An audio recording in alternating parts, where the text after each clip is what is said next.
From a young actress who began as a blonde chorus girl in 1936, my next guest went on to win the 1948 Oscar for Best Actress for the unforgettable portrayal of a deaf-mute in the film Johnny Belinda.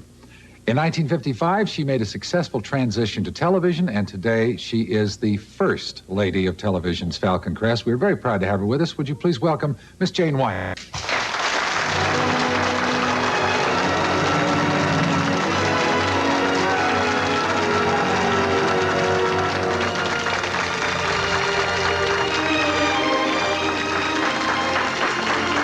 That's good. Have a seat.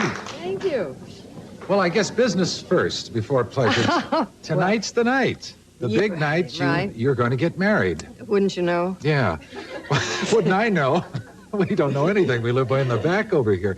But you toyed with this and the vagaries of the plot and so forth.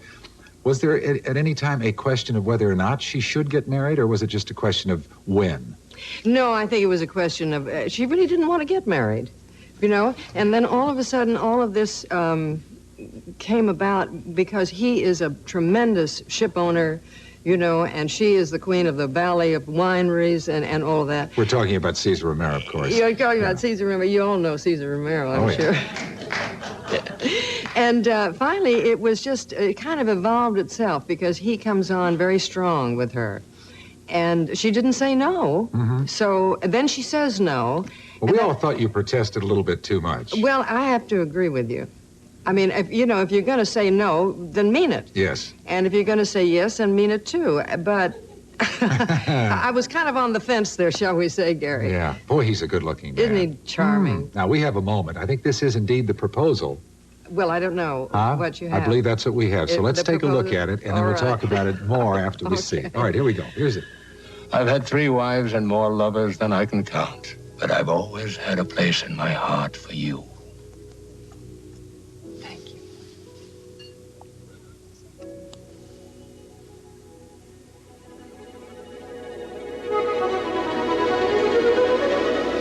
What's this? A proposal of marriage. We've always been a bit in love, Angela. These years ahead should be the richest of our lives. And I would like to share them with someone who is still as beautiful and vibrant as you were when you were 16. Well, I'll always remember you then, too, Peter. And I'm flattered. But I can't think of anything else right now but Falcon Crest. Obviously, Peter did say something that took your mind off of Falcon Crest long enough. Well, we were boy-girl love sweethearts way, way back when we were kids, you know, which is what he says to her. You look the same. How could you refuse a man who says you look the same as you did when you were 16? I mean, you know, I'd say yes to anything like that. He's a nice guy. He is divine. No, not Caesar. I'm talking about Peter, the character. No, yes. All right. Yeah. I can't call Miss Channing a nice lady. She does some awful She's a terrible things. Now, what is she going to do? Okay, great. You know, I'm glad somebody said it. Well, I mean, it's true. What's she going to do to Peter? Is he going to be led down the garden path? I'll never tell. Oh. I'll never tell. You know. Well, they work things out together, and then it's that constant saying, I wonder how I'm going to do this because Peter says yes and I want to say no, and it's a barb constantly, you know. But also we do have some nice moments. But he having this big power base, yeah. I'm sure that Angela's working on how to make that work for her as well. You know, amazingly enough, no. That's not what she wants. What does she want? She wants to keep Falcon Crest the way she wants to keep it. And he's the insurance. And he's the insurance, you see. Okay. So she's working 2 ends against the middle here, too. You know, I mentioned 1955 as your transition from film to television. Yeah. You were one of, well, just a handful. There was Loretta Young. Yeah. And I don't know if Dinah Shore. Barbara Stanwyck. That's right. And myself. Yeah, we all considered brave people or foolhardy to risk everything going into this medium. Well, it was really an experience. It was an experience, Gary, because you know that television was, well, they were all live when you talk about the 90 minutes or what do they call it? Yours was Fireside Theater, wasn't it? Fireside Theater, yes. And it was the first time it had gone to film, because Playhouse 90 and all of the marvelous things that were coming out in the anthology group, shall we say. So Loretta's show and my show were anthology, so that you had a beginning, a middle, and an end in each show. Mm-hmm. And it wasn't serialized in any way. I mean, each one had its own cast. Well, it was a little hairy because we had half-hour shows. You see? Hairy in what sense? Well, to try to get all of that into a half-an-hour show was really, it was a lot of work. But it was an enormous experience. I wouldn't trade it for all the tea in China. Now today, of course, it's just accepted. I mean, television is there for everyone to work in, and I don't think there are any holdouts, or if there are, it's just a matter of time. I don't think so. You know, I was reading, and it's not an authorized biography of yours. It's unauthorized, but it's been serialized somewhere, and it was a few years ago, and I was surprised every time I read about the studio system and what wonderful things happened during those days. I yearn for them personally, and I think a lot of us got into this business because of our exposure to the contract system, training ground. Studio you system. see, in other words, they supported us as we were learning our craft. Mm-hmm. You know, in the bee pictures, you know, I was called Joan Blondell of the Bees because Joni, of course, was a big star at that time. And but it gave us a chance to learn the craft, and we had to make the bad ones and the good ones at the same time, and take the lumps. Yeah, were people like Jack Warner, in your particular case, whom you had to deal with, Harry Cohen, some of the big studio moguls, were they difficult to deal with? In my personal case, no. Jack Warner and I had our disagreements. Eventually, we had to get around to that because it always happens, you know. But he was very generous with me because I don't think he knew what to do with me, to be perfectly frank. Mm-hmm. You know, I mean, I had to go in and really knock the door down to get him to even buy Johnny Belinda because I wanted to do it so badly with Jerry Wald, you know, who was the producer and a wonderful writer that I'd worked with many times. And I worked with Harry Cohen. I had no problems with him at all. Because they, in those days, most of the time they knew what they were doing. I mean, it wasn't a catch-as-catch-can business. I mean, these people were invested. And if they would take on, you know, if they took on someone like me, who was a new actress in the business, or really a dancer, so what was I doing on that side of the camera? I should be out there doing the time step, you see. Mm-hmm. But there must be something in everyone that someone can look through and say, well, now maybe that would be, and of course you need a few pushes like from friends and writers, that was their talent, such as Jerry. Now we're going to take a short break. When we come back, I want to talk about what it's like to go from being protected by the star system or the studio system to out on your own, and certainly the wonderful success and also the kind of mail that Angela Channing gets. Oh, all right? I don't think I want to tell you about that. Oh, boy, I can't wait. We'll be right back. It's true.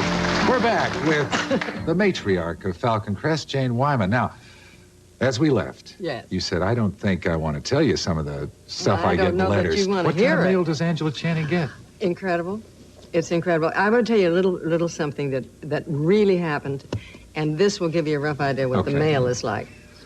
I walked into a department store. May I talk to your audience, too? Absolutely, sure. I walked into a department store, and I was buying a sweater or, you know, whatever it was, and found the one I wanted, so I gave them my card, and I'm waiting, and this little lady, she hit me about here, kicked me like you will never know. I mean, I thought I'd broken my leg. And I looked down and I said, excuse me, madam. And she said, I hate you with such a passion, what you do to your children. She said, I get so bored with you that I turn off the sound and just look at the clothes. Thank God you didn't lose a viewer. Well, I didn't lose a viewer, but it was so funny because she was so vehement. And one time I had to go into the market to get some, I was around the fruit department, you know, and I wanted to pick up some fruit. And there were two little ladies in there with market baskets, and they had me right up against the wall. And I said, do you mind? And they said, we want to know And they, you know, and they have to know everything. And of course, you have to laugh about this because you say, well, I'll never tell. Because if I tell you, then you won't look in. That's right. You see? So those are the kind of things. And the mail comes in that way, too. Do you have anybody that writes you that thinks you're doing a terrific job? Not Miss very Angela? often. No? Not very often. Oh, you know, you never know. Not who's very out there often. watching. Oh, I tell you something. But that was really a shocker, but it's a true story. Now, we mentioned the studio system and everything. Yeah. When everything was sort of taken care of and you were nurtured and everything, Yeah.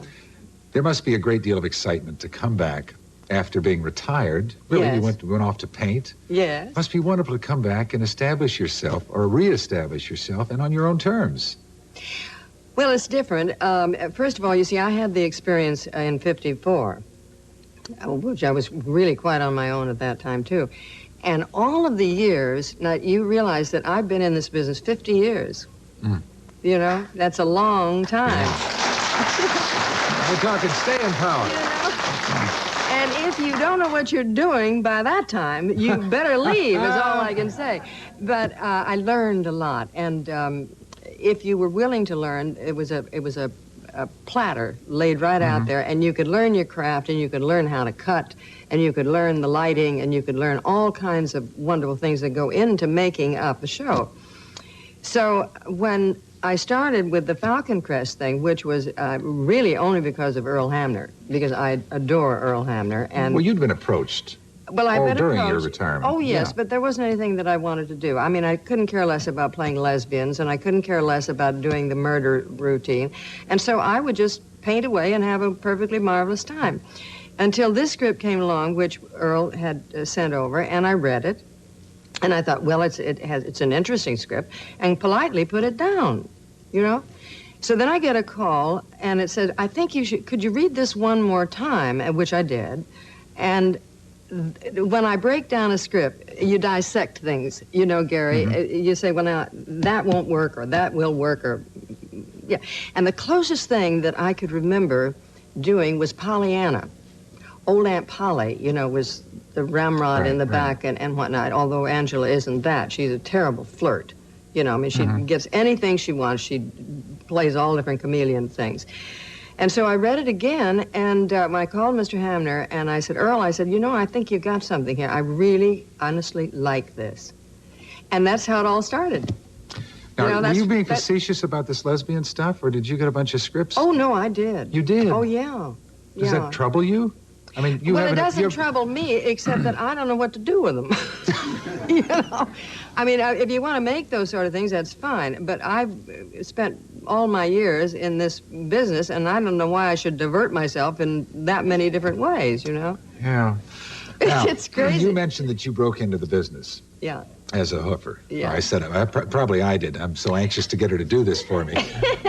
Would you grace us with a little bit of a time step? Because I understand you do an awfully good time step. Huh? If you do it with I'll me. do it with you. Okay. All right, here we go.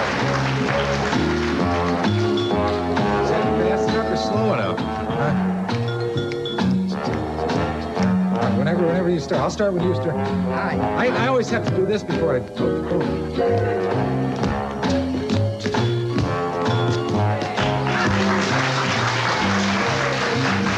are you doing? I'm just doing a time step. Oh, you want to do it? Well, see, I don't do it that well.